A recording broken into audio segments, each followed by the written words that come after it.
جو لوگ اللہ پر ایمان لائیں، کہیں کہ ہمارا رب اللہ ہے، پھر اس پر جم جائیں، ان پر فرشتوں کا نزول ہوتا ہے، نہ کوئی غم کرو نہ خوف، خوشیاں مناؤ جنت کی جس کا تم سے وعدہ کیا گیا تھا۔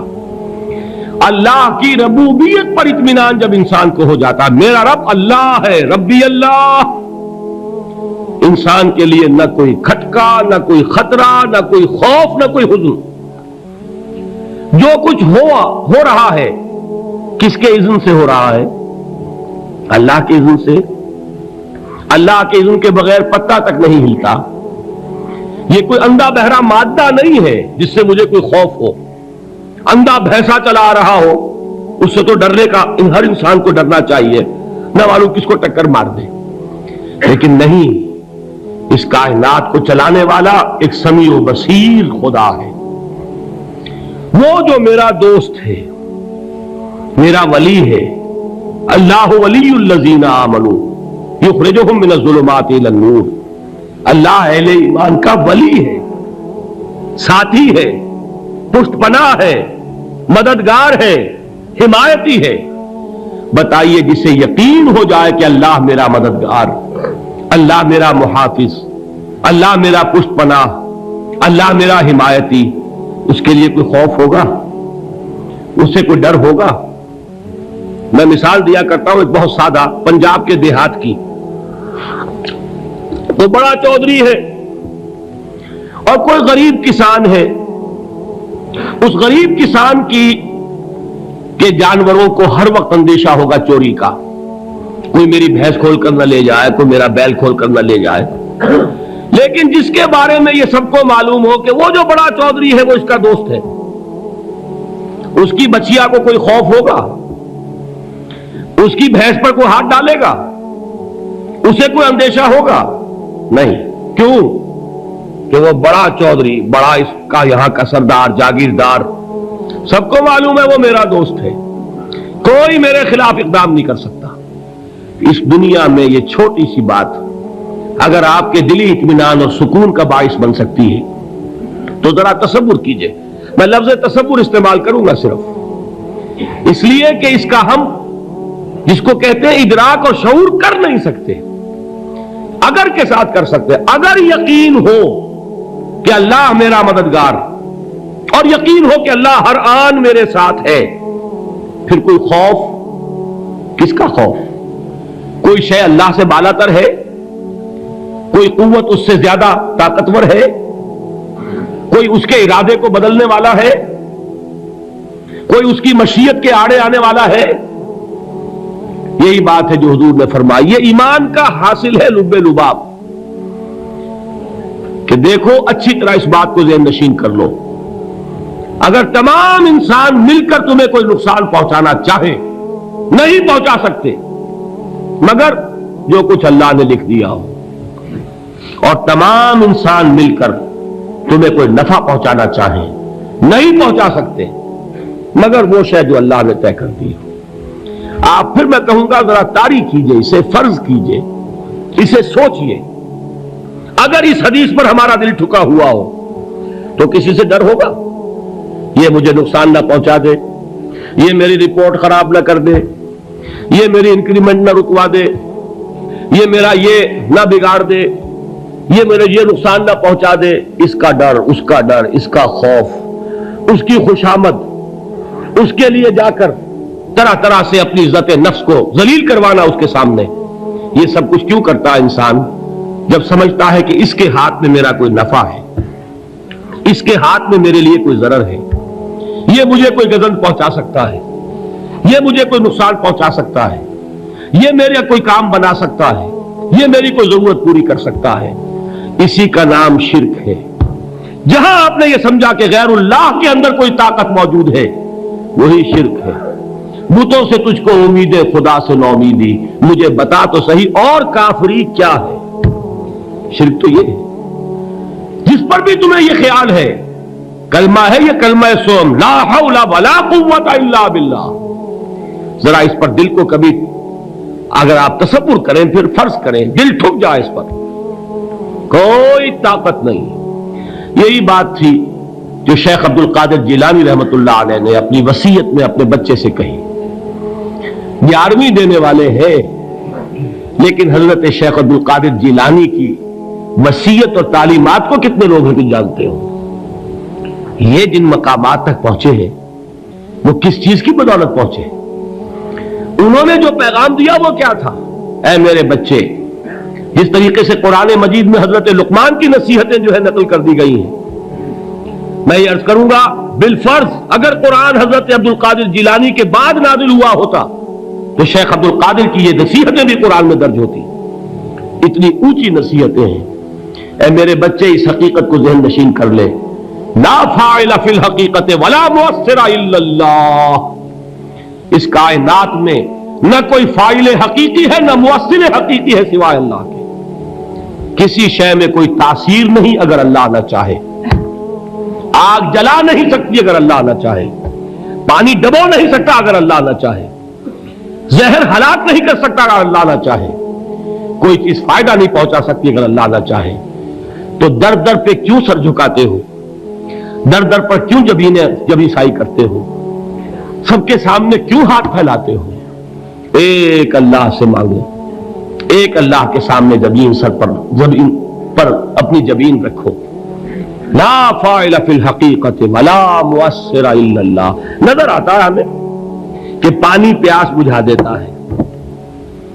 پیاس بجھانے کی صلاحیت پانی میں نہیں ہے، اللہ کے اذن سے. کھانا بھوک مٹا دیتا ہے. بھوک مٹانے کی صلاحیت کھانے میں نہیں ہے، اذن رب میں ہے. دیکھیے یہی یقین تھا. حضرت موسیٰ علیہ السلام کا واقعہ یاد کیجئے. سامنے سمندر آ گیا ہے، قوم دیکھتی ہے پیچھے کہ گرد و غبار کا طوفان ہے. معلوم ہوا کہ فرعون اپنے لشکر سمیت آ گیا ہے. لشکر جب چلتا تھا تیز رفتاری کے ساتھ تو گرد و غبار کا جو طوفان اٹھتا تھا اس کا تصور کیجیے. اور لمحہ بلمحہ وہ قریب آ رہا ہے. پوری قوم نے کیا کہا؟ اے موسیٰ انا لمدرکون، اے موسیٰ ہم کو پکڑے گئے. قرآن مجید میں تو یہاں وہ باتیں نہیں لکھی ہیں، لیکن تورات میں یہ درج ہے کہ بنی اسرائیل جھگڑنے لگے، دست و گریبان ہو گئے موسیٰ کے ساتھ. موسیٰ ہمیں یہاں مروایا لا کر، اس سے تو ہم ہی بہتر تھے. وہاں کھانے کو ملتا تھا، زندگی تو تھی، بیگار ہم کر رہے تھے، موت تو نہیں تھی. اب جو کچھ ہوگا اس کا تصور کرو، جس طریقے سے ہمارے ٹکڑے اڑائے جائیں گے. تو لڑ رہے ہیں حضرت موسیٰ علیہ السلام سے. یہ تورات کی تفصیل ہے. قرآن میں صرف اتنا آیا ہے، پریشان ہو کر انہوں نے کہا انا لمدرکون، موسیٰ ہم تو پکڑے گئے. اس وقت موسیٰ کا جواب کیا ہے؟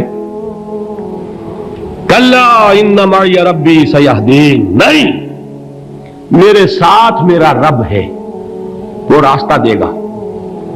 بتائیے کہاں راستہ نظر آ رہا ہے؟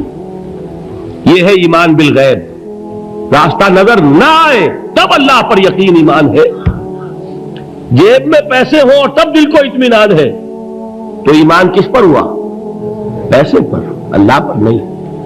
جب وسائل و ذرائع نہ ہو اور پھر یقین ہو کہ اللہ مسبب الاسباب ہے، وہ اسباب کا پابند نہیں ہے، وہ اسباب کا محتاج نہیں ہے، اسباب اس کے محتاج ہے. اگر یہ یقین ہے تو اللہ پر ایمان ہے. یہ نہیں ہے تو تمہارا ایمان اسباب پر ہے، وسائل پر ہے، ذرائع پر ہے، مادیات پر ہے، اللہ پر نہیں. اس وقت کہاں راستہ تھا؟ کوئی راستہ تھا؟ سمندر ہے اور ادھر سے لشکر آ گیا ہے. کلا ان معی ربی سیہدین. اب دیکھیے ایمان کہہ دینا آسان ہے، ہوا معکم اینما کنتم، جہاں کہیں بھی تم ہوتے ہو اللہ تمہارے ساتھ ہوتا ہے. لیکن اس کا یقین قائم ہو جائے تو زمین و آسمان کا فرق واقع ہو جائے.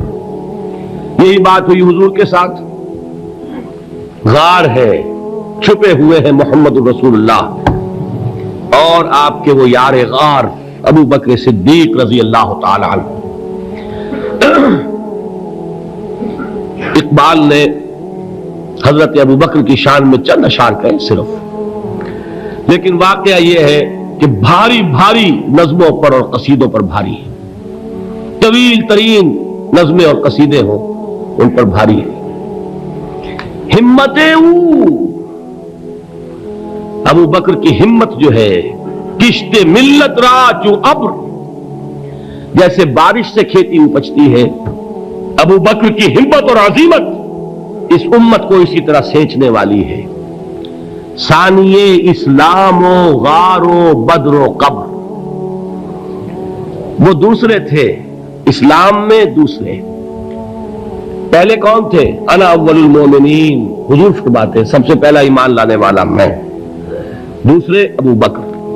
ویسے ہمارے ہاں یہ چلتا ہے اختلاف، حضرت علی پہلے ہے کہ حضرت ابو بکر پہلے ہے، لیکن اس میں بڑی خوبصورت تطبیق قائم کی ہے علماء نے، اور بہت صحیح ہے۔ چار کے بارے میں فیصلہ ہی مت کرو کہ کون پہلے ہے، ان کی ایک عجیب تقسیم کر دی ہے۔ آزاد مردوں میں، بالغ مردوں میں سب سے پہلے ابو بکر، بچوں میں سب سے پہلے علی، خواتین میں سب سے پہلے خدیجہ، اور غلاموں میں سب سے پہلے زید بن حارثہ۔ بڑی پیاری تقسیم ہے، یہ چاروں ہی پہلے ہیں، ہر ایک کے لیے اولیت ہے۔ اور واقعہ یہ ہے کہ اگر زمانی اعتبار سے تعین ہوگا تو پہلے خدیجۃ الکبریٰ آئیں گی رضی اللہ تعالی عنہ، کسی اور سے بات کرنے کی نوبت بعد میں آ سکتی ہے، پہلے تو اہلیہ محترمہ سے بات ہوئی، آتے ہی پہلی وحی ہوئی ہے، ابھی تبلیغ کا حکم نہیں تھا، کس کو بتایا واقعہ؟ ابھی اپنی نبوت کی تبلیغ کا تو حکم ہی نہیں آیا، واقعہ کس کا ہے؟ وہ خدیجہ کا ہے۔ جب کہا ہے کہ خشیت علی نفسی، مجھے اپنی جان کا اندیشہ ہے، تو کیا جواب دیا خدیجہ نے رضی اللہ تعالی عنہا؟ وہ صدیقۃ الکبریٰ ہے، صدیقات جو ہے خواتین ان میں چوٹی پر خدیجۃ الکبریٰ ہے رضی اللہ تعالی عنہا، اور صدیق جو مرد ہیں ان میں صدیق اکبر ہے ابو بکر صدیق رضی اللہ تعالی عنہ، لیکن صدیقات میں چوٹی پر۔ جب حضور نے فرمایا خشیت علی نفسی، کیا فرمایا، کیا عرض کیا، کیسے تسلی دی؟ نہیں نہیں، اللہ آپ کو ضائع نہیں کرے گا، آپ غریبوں کے ہمدرد ہیں، آپ مساکین کے تکالیف رفع کرنے والے ہیں، آپ بیواؤں کی سرپرستی کرتے ہیں، آپ مسافروں کی خدمت کرتے ہیں، اللہ آپ کو ضائع نہیں کرے گا۔ یہ یقین ہے اس خاتون کے اندر۔ خیر وہ ایک علیحدہ بات ہو جائے گی۔ میرے دل پر حضرت خدیجہ رضی اللہ تعالی عنہ کی شخصیت کا بڑا گہرا نقش ہے، جو وہ کوئی اور ہی وقت اور موقع ہوا تو بیان ہوگا۔ بہرحال اقبال نے ایک مصرے میں جو چار اولیتیں جمع کر دی ہیں، ہمت او کشت امت را چو ابر، ثانی اسلام و غار و بدر و قبر۔ اسلام میں حضور کے بعد پہلے کون؟ ابو بکر۔ غار میں حضور کے ساتھ کون؟ ابو بکر۔ بدر کی رات اللہ کا رسول سر بسجود، وہ جھاڑ، وہ گھاس پھوس کی جو جھوپڑی بنائی گئی تھی، اور وہاں تلوار ننگی لے کر پہرا دینے والا کون؟ ابو بکر۔ اور اس حجرہ عائشہ میں محمد کے بعد سب سے پہلے دفن ہونے والا کون؟ ابو بکر رضی اللہ تعالی عنہ صلی اللہ علیہ وسلم۔ وہ جو معاملہ میں سنا رہا تھا غار ثور کا، حضرت ابو بکر بھی حضور کے خیال سے لرز گئے ہیں۔ آپ کو یاد ہوگا کہ جا کر پہلے تمام جتنے سوراخ تھے انہیں بند کیا ہے، ایک سوراخ رہ گیا تھا جس کو بند کرنے کے لیے کوئی کپڑا نہیں تھا، وہاں اپنی ایڑی رکھی ہے، تب کہا ہے حضور سے تشریف لائیے، اور اپنے زانو پر حضور کو لٹایا ہے، اور وہاں کسی موذی جانور نے کاٹا ہے، حضور کی آنکھ لگ گئی تھی اس وقت، اس بل کے اندر جو بھی بچھو ہے کیا ہے واللہ عالم، اس نے کاٹا ہے، اس کی تکلیف کی وجہ سے ابو بکر کی آنکھوں سے آنسو ٹپک گئے، حضور کے چہرے مبارک پر پڑے ہیں کہ حضور جاگے ہیں، معاملہ کیا ہے؟ ایڑی نہیں ہٹائی وہاں سے، مبادا وہ جانور وہاں سے نکل کر محمد الرسول اللہ کو کوئی گزن پہنچا دے، ابو بکر کی ایڑی ہے، جس طرح چاہے کھا لے، ختم کر دے، جان نکل جائے تب کوئی آنچ آئے، محمد پر تو آئے، لیکن جیتے جی نہیں۔ وہ ہے ابو بکر۔ حضور کے خیال سے اس وقت حضور نے پھر اپنا لعاب دہن لگایا ہے، اور اس سے پھر آپ کی تکلیف ختم ہوئی۔ جیسے خیبر میں حضرت علی کی آنکھ دکھ رہی تھی، اس کو جو شفا حاصل ہوئی وہ بھی حضور کے لعاب دہن سے ہوئی۔ تو بہرحال اس وقت انہوں نے کہا ہے کہ اے نبی یا رسول اللہ، اگر اس وقت ان میں سے کسی نے غیر ارادی طور پر بھی اپنے قدموں کی طرف جھانک لیا تو پکڑے جائیں گے۔ کیا جواب تھا اللہ کے رسول کا؟ لا تحزن ان اللہ معنا، اللہ ہمارے ساتھ ہے، کیوں گھبراتے ہو ابو بکر؟ یہ ہے ایمان باللہ، میرا مالک اللہ، میرا رازق اللہ، میرا محافظ اللہ، میرا مددگار اللہ، میرا پشت پناہ اللہ، میرا دوست اللہ۔ یہ دوستی ہے اللہ کی جو لب لباب ہے، حاصل ہے ایمان کا، اسی کا نام ولایت ہے۔ اولیاء اللہ کے سروں پر سینگ نہیں ہوتے، جس کے دل میں ایمان راسخ ہو چکا ہو وہی اللہ کا ولی ہے، جسے اللہ پر یقین ہو چکا ہے وہی اللہ کا ولی ہے، جسے یقین ہے اللہ میرے ساتھ ہے، میرا مددگار، میرا پشت پناہ، میرا ساتھی، میرا دوست، میرا محبوب، میرا محب۔ اللہ اہل ایمان سے محبت کرتا ہے۔ واللہ یحب الصادقین، ان اللہ یحب الذین یقاتلون فی سبیلہ صفا کانہم بنیان مرصوص۔ اللہ محبت کرنے والا، اہل ایمان محبوب، اور اہل ایمان محبت کرنے والے اللہ محبوب۔ والذین آمنوا اشد حبا للہ۔ آپ تصور کیجئے جسے یہ رشتہ ایمان یا رشتہ ولایت حاصل ہو جائے، الا ان اولیاء اللہ لا خوف علیہم ولا هم یحزنون، آگاہ ہو جاؤ، اللہ کے دوستوں کے لیے نہ کوئی خوف ہے نہ کوئی حزن ہے۔